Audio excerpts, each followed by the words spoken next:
कि संसार में मनुष्य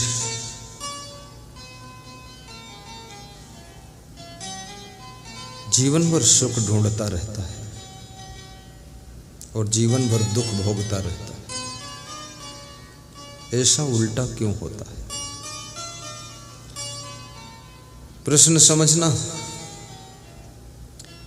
कि जीवन भर मनुष्य सुख ढूंढता रहता है और जीवन भर दुख भोगता रहता है।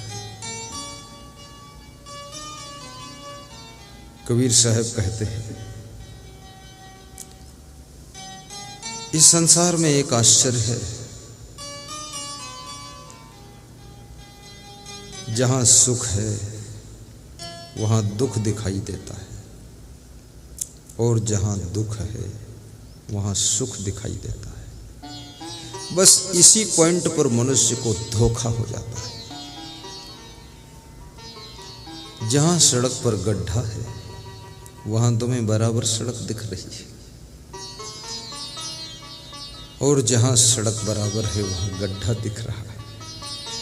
धोखा हो जाएगा। दृष्टि दोष, दृष्टि दोष। देखना तो हम जन्म लेते हैं, तुरंत सीख जाते हैं देखना, लेकिन क्या देखना चाहिए, कैसे देखना चाहिए, कब देखना चाहिए, किसको देखना चाहिए, किसको नहीं देखना चाहिए, ये हम जिंदगी भर नहीं सीख पाते। हम वो देखते हैं जिसको देखते देखते हम खुद देखने के योग्य नहीं रह जाते। हमें उनका दर्शन करना है जिनका दर्शन करते करते हम भी देखने के योग्य बन जाए। उनको देखना चाहिए। जब से तुम्हारा जन्म होता है उसी दिन से तुम सुनना शुरू कर देते हो, लेकिन क्या सुनना है ये बाल्यावस्था, युवावस्था, वृद्धावस्था में भी नहीं सीख पाते। तुम वो सुनते हो जिसको सुनने से मन में अशांति बढ़ती जा रही है। फिल्मी गीतों को सुनते हो, गंदे गीतों को सुनते हो,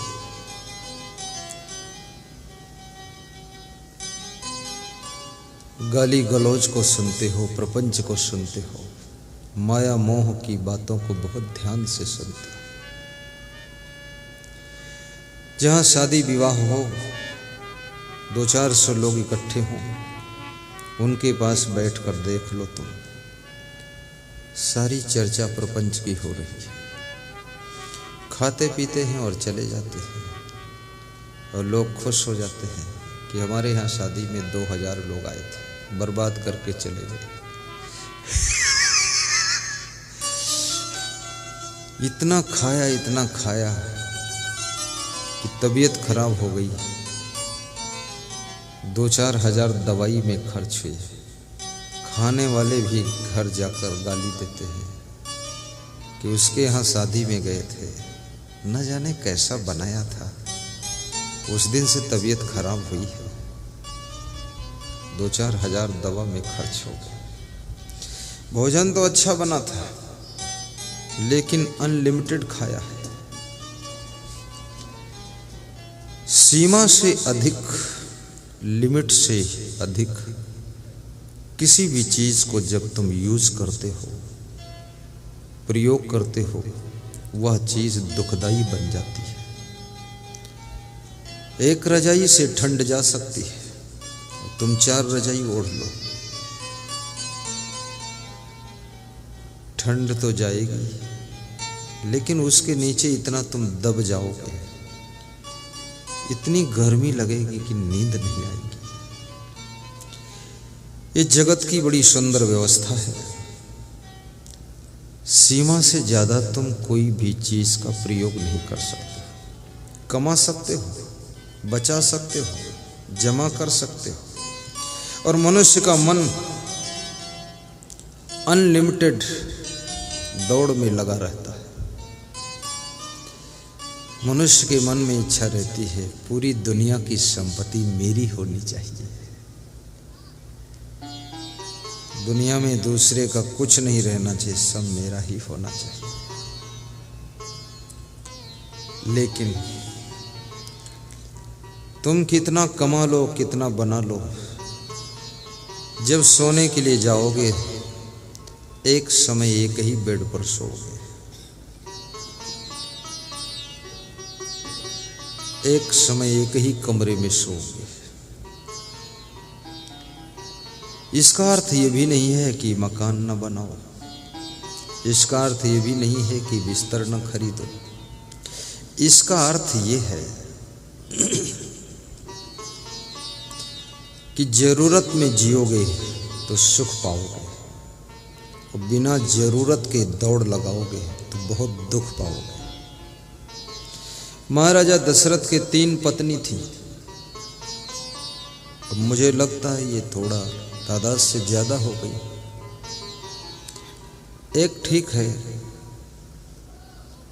और एक में अगर संतुष्टि नहीं तो 2 ठीक है। चलो ठीक 2 हो जाए। एक बीमार हो गई तो दूसरी काम आ जाएगी, एक मायके चली गई तो दूसरी तुम्हारे पैर दबाएगी, मूर्खानंद दे। लेकिन 3 तबला बाजे धीन धीन।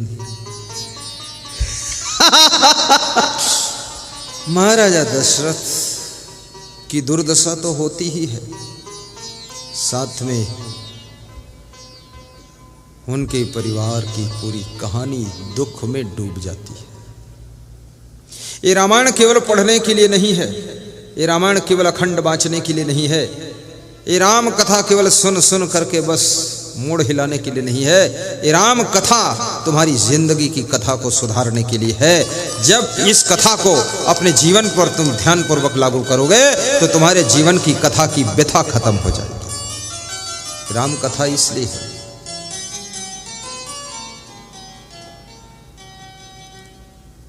लोग कथा में बैठ जाते हैं, बैठे रहते हैं,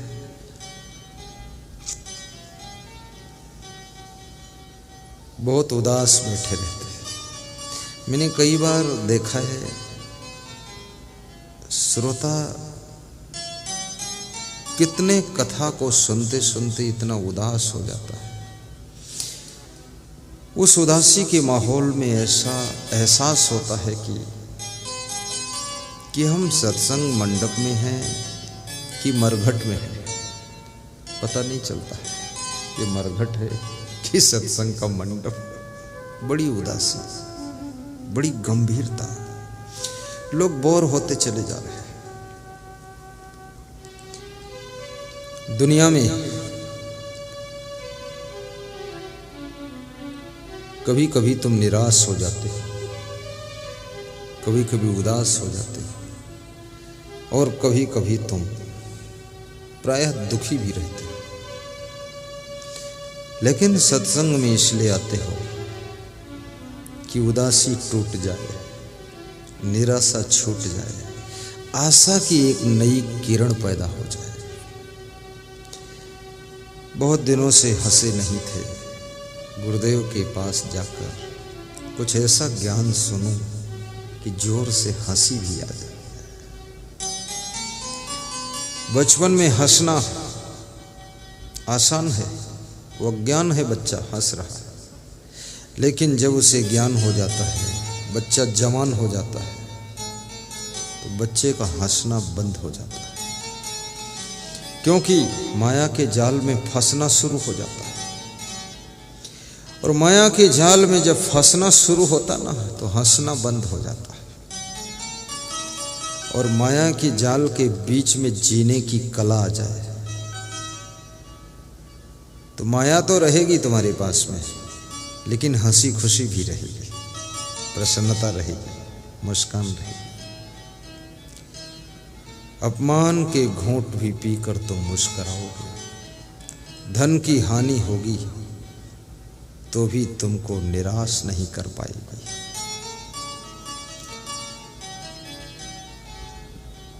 गलतियां और गलत फहमियां, ये दोनों से बचो।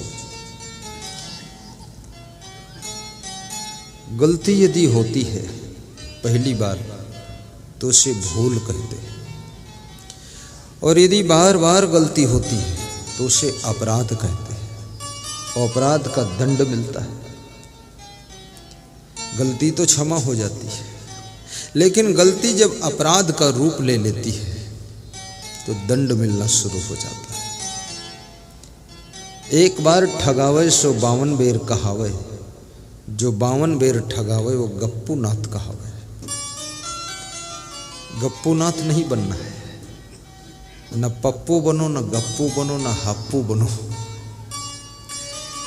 आपको बहुत सावधान रहना है। गप्पू नाथ कहावे।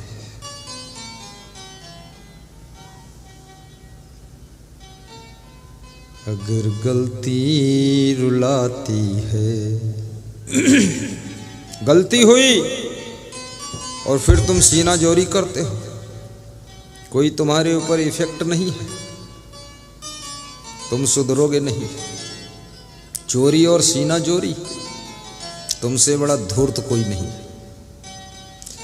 गलती हो जाए तो कम से कम क्षमा मांगने के लिए तुम्हारी तैयारी होना चाहिए कि माफ कीजिए, गलती हो गई। और गलती होने पर यदि तुमको रोना आ जाए तो समझ लेना अब ये गलती का मैल तुम्हारे आंसुओं के जल से धुल गया है। अब तुम बहुत सावधान हो गए। और गलती हो फिर तुमको क्रोध भी आए, लोगों से लड़ो, तर्क वितर्क करो, अगर मगर तगर करो, तुम्हारे सुधरने की संभावना खत्म हो गई।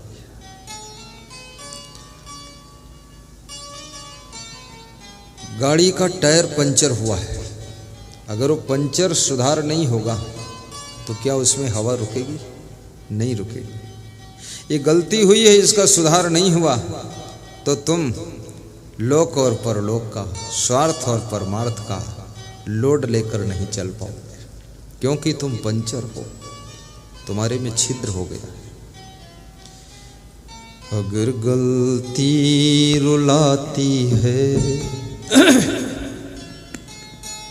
तो राहें भी दिखाती है। अगर गलती रुलाती है, गलती कदम कदम पर होती है, नई नई गलतियां होती हैं।